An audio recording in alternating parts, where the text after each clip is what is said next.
if you're watching this video, I'm going to assume that you are someone who sells some sort of a creative service, or you're trying to make a living for yourself. Maybe you're trying to build a creative business and you're struggling with selling, right? You're especially struggling with selling your services for the type of prices that you want to be charging. And you don't know why, but something is just subconsciously like holding you back. And even though you see other people who are charging, $3,000 a month for video editing for just one client, or who are going out there and doing these weddings for 20K, 30K, and their quality is the same as yours, still there is something that's holding you back and not letting you close these clients that you really want. I know that a lot of you guys feel this way because I was feeling this way as well just around 3 years ago, where I was really struggling with selling my time as a video editor, and I was struggling with getting the type of money I was wanting to get, right? I basically was working for like $30 a day and shooting commercials, event videos in Hungary, right? And then from that, I was able to get into online video editing, but even there at first, I was just making around $13 to $15 per hour. And I knew that I wanted more. I knew that I could make a lot more with my skills, with, just overall the work ethic I had. So I started learning more about sales. And I think this is, again, the biggest thing that holds most creative people back, is that they have the wrong beliefs about sales and they have a lack of information on how to actually close high ticket deals and high ticket clients. I thought back and I wrote down the 7 biggest misconceptions that I personally had about sales when I was starting out. And these all turned out to be false, basically. If you can really think about each one of these points and things that I'm going to mention to you, think whether you believe that these are true or whether, you believe these are false right now, then that's going to make a huge difference to your life, in my opinion, and how well you can sell clients for your services at higher price points. So let's get into these 7 key beliefs that I've identified. The first one that I've identified is that I believe that salesmen need to be super loud and obnoxious. I also had this image in my head when I was growing up and when I thought about sales as the car salesman who's super annoying and just trying to sell you some junk that's going to break down, a few days from now, or the people from the teleshop ads and the television, right? When I was thinking about sales, my first immediate thought was like this sleazy sales guy who's super high energy and doing all of that extra stuff. I actually realized that when it comes to selling services, some of the best salesmen I've met are actually super calm. They are very collected and they're not overly hypey, right?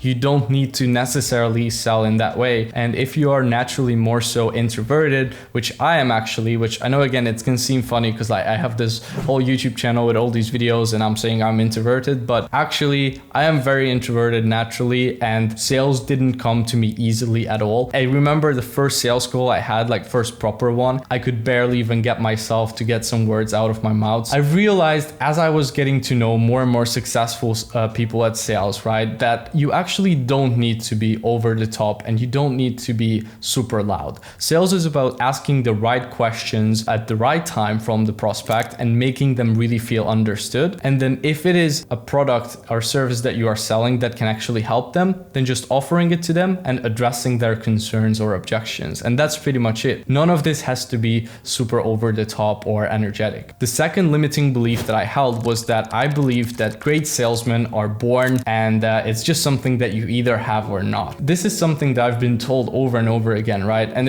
I think there's a lot of these limiting beliefs that we get growing up if you weren't brought up in a super optimal environment in terms of your sales mindset, right? There's a lot of people who make these statements yeah, he's just born with it. You're either like this or you're not. You're either good at math or you're not. You're either born being good with women or you're not. This was the same for me with sales, right?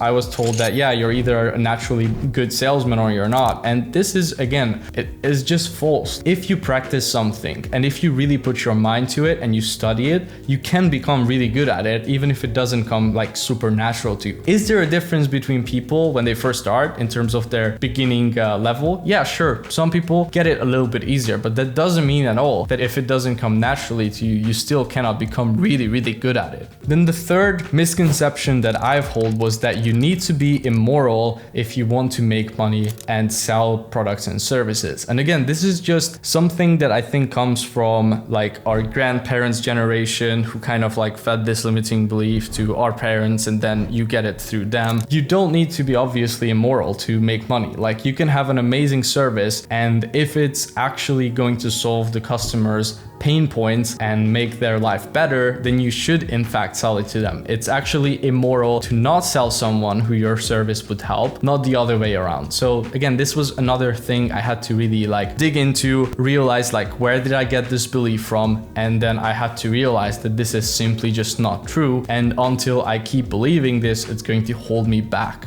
And then the fourth belief was that I believed that selling a high ticket service took a very long time to do. So I believed that if you wanted to make a big deal, that had to take months of rapport building and all of that. I realized that's actually not the case, right? Selling a $500 thing versus a $10,000 thing can literally be done in the same amount of time in, let's say, 1 hour on a call. That's another thing that I believed that was true, but it wasn't actually. Then the fifth limiting belief I had was that I believe that businesses and people hate being pitched to, or that you are being very annoying when you are pitching someone. And again, this is just not true. I got to a point where now, if I have someone pitching me something that I actually need and that I want, I'm actually very happy about it. And at first, I was kind of like sometimes annoyed as well when someone would pitch me something, but it's only annoying if somebody pitches you something that you don't need at all. But if you are doing your job correctly and you're pitching your services to people who could actually use it and need it potentially, or more than likely, then it's not annoying to them, right? And if you believe that it is annoying subconsciously, then you are going to also sabotage yourself, because like you're thinking like, oh, I'm just being this annoying person, whatever, and then you're subconsciously going to stop doing it because you don't want to cause other people harm, right? Or annoyance. Then the sixth limiting belief was that sales is about talking super fast, being this super energetic person. And I've already kind of touched on this before with the being loud, outgoing, but sales really doesn't have to be super fast paced. You can also do a call